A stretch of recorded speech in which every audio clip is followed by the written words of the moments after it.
Vitor, eu já começo, então, te fazendo a pergunta, por que os jornalistas têm sido constantemente alvo dessas violências nesses atos? Qual é a tua avaliação?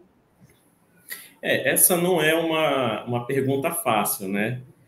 Nós temos uma análise de que, por exemplo, há já alguns anos, o Brasil ele vive um processo de radicalização na política, né? Nós temos cada vez mais as pessoas, né, em protestos, em manifestações, agredindo jornalistas, hostilizando a imprensa, independente do veículo, da posição do veículo, isso vem ocorrendo. Esse processo ele ficou acentuado, né, a partir deste ano com a eleição, com a polarização política, né, e com uma parte, né, desses eleitores, dessa polarização, né, mais radical, né, com características fascistas, que cada vez mais, independentemente de qual seja o posicionamento político, né, o editorial do veículo de comunicação, tem agredido os jornalistas.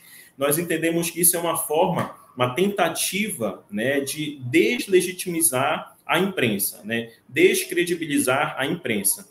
Com isso, o que é que ocorre na nossa sociedade? As informações, as fake news que circulam, elas vão ganhar cada vez mais espaço e cada vez mais um caráter informativo, tentar ganhar esse caráter que era um espaço ocupado pela imprensa. Nós sabemos que os profissionais, né, os jornalistas, os repórteres cinematográficos, todos que trabalham nos veículos de comunicação, têm um código de ética a zelar, né, tem um código a seguir, né, que é a apuração dos fatos, a apuração, né, do que vem a ocorrer, ouvir todos os lados, né, de uma notícia, né, e pensar, né, pensar criticamente. Eu acredito que esses ataques que tenha aumentado aqui, inclusive após a eleição, o sindicato chegou a fazer 2 plantões durante o período eleitoral, uma no primeiro turno e outra no segundo turno, porque nós já estávamos sentindo que haveria um aumento das agressões. Felizmente, naquele momento não teve, mas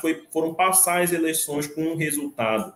E a contestação do resultado por um grupo, né, que esses ataques começaram a aumentar, justamente nesses protestos. Aqui em Belém, na Almirante Barroso, em frente ao 2º BIS, o Batalhão de Infantaria de Selva, e em outros espaços, como, por exemplo, em Marabá, que também houveram ataques a imprensas.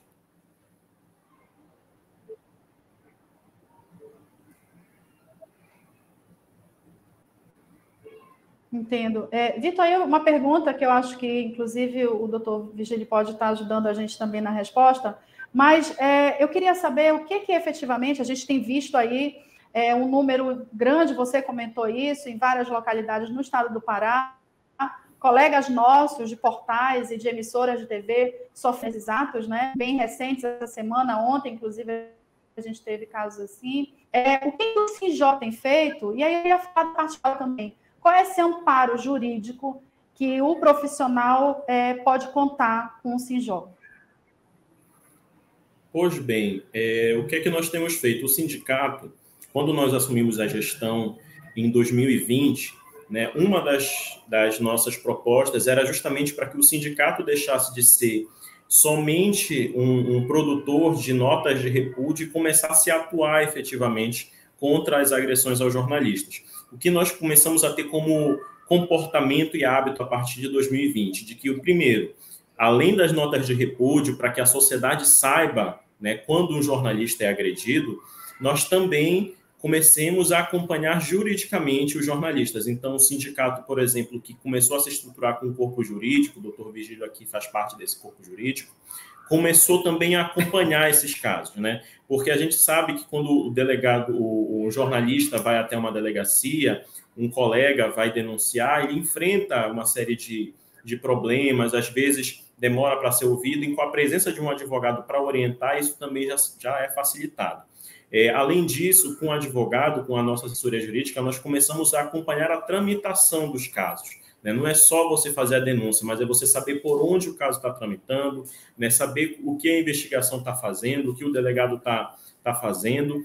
E, além disso, nós também temos a grande parceria da Comissão em Defesa da Liberdade de Imprensa da OAB, da Ordem dos Advogados do Brasil, doutor Mauro Vaz, que é um grande parceiro nosso, um grande defensor, né, dos jornalistas contra o cerceamento da imprensa, sempre está presente junto conosco.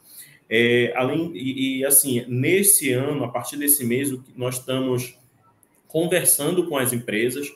Ontem tivemos uma reunião com o Jornal Liberal, que teve só nessa semana 2 equipes agredidas, duas equipes hostilizadas aqui no ato na Almirante Barroso, uma durante o feriado da Proclamação da República e outra na quarta-feira seguinte, né, no dia seguinte, né, uma moça, uma jovem repórter, foi cercada, né, e começava a ser hostilizada, né, balançaram o carro da empresa também, né, e os policiais militares que estavam próximos não fizeram nada, né. Um outro colega, no dia anterior, na proclamação, levou um soco e um chute, né, o repórter cinematográfico Tiago Gomes. Então, assim, a gente não vai mais também fazer com que essa luta seja apenas do sindicato, seja apenas da comissão, né, mas seja uma luta também de toda a sociedade. Nós vamos oficiar Ministério Público Federal, Ministério Público Estadual, a Segup,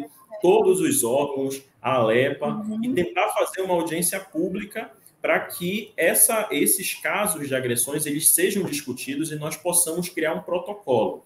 O doutor Vigílio pode falar um pouco melhor sobre o que a gente está fazendo do ponto de vista jurídico do acompanhamento desses casos. Boa tarde. Então, né, infelizmente a gente tem tido várias ocorrências, né, e fatos envolvendo jornalistas e jornalistas aqui do estado do Pará, né, das diversas emissoras, e a gente tem acompanhado, né, todos esses jornalistas, não só o jurídico aqui do sindicato, mas também com o apoio da Comissão de Defesa de Liberdade de Imprensa, que é o doutor Mauro Vaz. Então, a gente tem feito as ocorrências com jornalistas, né, procedendo nesse primeiro passo, que é a delegacia, e já a partir de segunda-feira nós vamos reunir todos esses registros, esses BOs que foram feitos, para só o inquérito, né, começar a apuração e a investigação dos acusados, dos autores desses crimes que estão acontecendo lá no segundo bis, né? Crimes de ameaça, difamação, injúria. Na verdade, ali é uma reunião de pessoas, uma reunião para associação de vários crimes que estão cometendo, não só crimes do ponto de vista coletivos, né? Ou seja, perturbando a ordem, perturbando o sossego, perturbando o direito de ir e vir das pessoas que estão passando ali pelo Almirante Barroso, mas também essas agressões particulares especiais ao jornalista. Como o Vitor colocou, nós vamos oficiar todos os órgãos públicos, governo do Estado, Prefeitura, Secretaria de Segurança Pública, para tomar uma medida mais enérgica, né, mais coletiva, para coibir esses atos de violência que estão acontecendo em relação aos jornalistas. Segunda-feira vamos reunir na Delegacia Geral para encaminhar todos esses inquéritos num inquérito só e a gente apurar e investigar e responsabilizar esses criminosos.